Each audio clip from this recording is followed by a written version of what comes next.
বাংলাদেশ সরকার বর্তমানে দেখতেছি যে আপনার এই যত অটো রিক্সা চালক আছে অটো রিক্সা বন্ধ করতেছে, জব্দ করতেছে, যাতে ঢাকা শহরে অটো রিক্সা না চলে, হ্যাঁ, চলতে না পারে। এখন এটার পক্ষে অথবা বিপক্ষে এখন অনেকেই কথা বলবেন, এখানে অনেকেই অনেক ধরনের কথা বলবেন যে হ্যাঁ, অটো রিক্সা উঠিয়ে দিলেই ভালো। আবার কেউ কেউ এটাও বলবেন যে না, অটো রিক্সা থাকুক, এটাও হবে, এটার আনসারটাও আমরা পাবো। বা আমাকে যদি এটাই প্রশ্ন করেন আপনারা, তাহলে আমি এটাই বলবো যে দুটোই বলবো, যে থাকুক এবং থাকুক না থাকুক। এই কারণটা হচ্ছে, একটা অটোর দাম মিনিমাম যতটুকু আমি জানি যে 70-80 হাজার বা 60,000 টাকা এরকম হয়তো পাওয়া যায় নতুন, বা আরও বেশি লাগে কিনা মনে হয় সম্ভবত, আমি এতটা জানি না। তো এখন কথা হচ্ছে, এই যে অটো রিক্সা চালককে আপনি জরিমানা ধরলেন, বা আপনি এই রিক্সাটা ভেঙে দিলেন, উল্টায় দিলেন, মানে এখন আপনি হয়তো আপনার জায়গা থেকে আপনি সঠিক করছেন, কিন্তু যদি আমি আমার জায়গা থেকে বলি, তাহলে সেটা আপনারা সঠিক করেন নাই, যদি আমার জায়গা থেকে আমি বলি আর কি। তো এটার কারণটা হচ্ছে কি, দেখেন, সরকার যদি অটো রিক্সা বন্ধ করতে চায়, হ্যাঁ, এটার পক্ষে আমিও। কারণ অটো রিক্সা চালকরা বেশি মানে স্পিড দিয়ে গাড়ি চালায়, তারপর একটা অ্যাক্সিডেন্ট হয়ে যায়, এটা আসলে একটা রিস্ক, যেহেতু কারেন্টের মাধ্যমে চলে। তো এখন কথা হচ্ছে, সরকার যদি অটো রিক্সা বন্ধ করতেই চায়, তাহলে এইভাবে এইসব করে কি আসলে আপনার এই গাড়ি বন্ধ হয় বা হবে? আপনি আপনি আজকে 5টা গাড়ি ধরলেন, পরের দিন আরও 10টা গাড়ি রাস্তায় দেখলেন, হ্যাঁ, আরও 10টা ধরলেন, পরের দিন দেখলেন আরও 20টা। সো এইভাবে করতে করতে করতে করতে করতে করতে অটো রিক্সা বন্ধ করা যাবে না, বা এটা আপনার পক্ষে পসিবল না। তাহলে এখানে আসলে কি করা উচিত?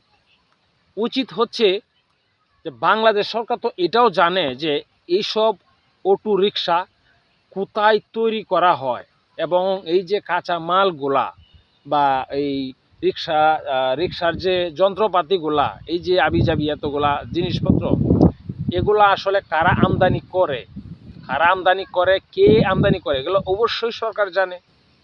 এবং অটো রিক্সা কোথায় তৈরি হয়, আমি মনে করেন এখন 1 লাখ টাকা আছে, আমি একটা অটো রিক্সা কিনবো নতুন, তাহলে আমার তো কোথাও না কোথাও যাইতে হবে, হয়তো ময়মনসিংহ বা কিশোরগঞ্জ বা ঢাকা বা যেখানে যাই, এক জায়গায় তো গিয়ে আনতে হবে, ওই জায়গায় আগে যাইতে হবে, মানে পুলিশের ওই জায়গায় যাওয়ার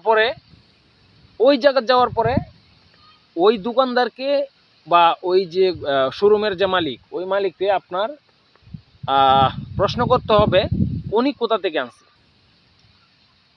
উনি তো আর ওখানে আর বানায় নাই, উনিও তো কোথাও না কোথা থেকে আনছে। তো তারপর দেখা গেল যে ওই ঠিকানা অনুযায়ী গিয়া ওই জায়গায় হানা দিতে হবে, মানে ওখানে একদম মানে সাথে সাথে একদম প্রতিষ্ঠান বন্ধ করতে হবে। এখানে ঘুষ নিয়ে যে আপনারা এই ছেড়ে দিবেন, এটা হবে না। তো বিষয়টা হচ্ছে এরকম। তারপর এইভাবে আসলে বন্ধ হবে, আদারওয়াইজ আমি মনে করি যে বন্ধ হবে না। কারণ যদি মেন জায়গায় আপনি স্টপ না করেন, তাহলে এটা কখনো এটা পসিবল না যে এভাবে দমানো। কারণ আপনি একটা রিক্সা ধরতেছেন, আরও 5টা রিক্সা বের হইতেছে।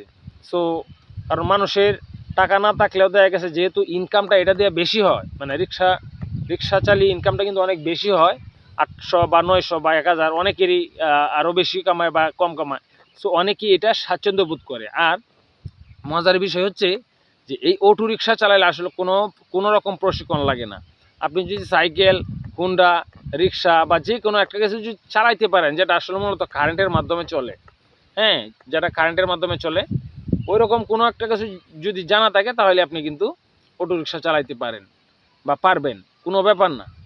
তো দেখেন কত সহজ, কোনো ট্রেনিং লাগে না, কোনো কিছু লাগে না। এই জন্য মানুষ এখন কি করে, এই অটো রিক্সা চালায়। এখন গরিবের পেটে লাথি দেওয়া তো আসলে লাভ নাই, হ্যাঁ, বাংলাদেশ সরকার গরিব মানুষের টাকা দিয়েই চলে। এখন ওই সব মানুষদেরকেই যদি সরকার লাথি দেয় বা কষ্ট দেয়, তাহলে তো এটা হবে না। সো আপনাকে যে কাজটা করতে হবে, বা আপনাদের ওই ফ্যাক্টরিটা ডাইরেক্ট বন্ধ করে দিতে হবে, এবং যারা আমদানিকারক, যারা রপ্তানিকারক, যারা মালামাল আনে বা সাপ্লাই দেয়, ওই সব জায়গায় খুঁজে খুঁজে আপনাদেরকে ডাইরেক্ট অ্যাকশনে গিয়ে আপনার প্রতিষ্ঠান সিলগালা করে দিতে হবে একদম সারা জীবনের জন্য।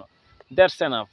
এটাই হচ্ছে সলিউশন আমার কাছে মনে হয়েছে এটি হচ্ছে যে রিক্সা বন্ধ হওয়ার যে সলিউশন, দ্যাটস ইট।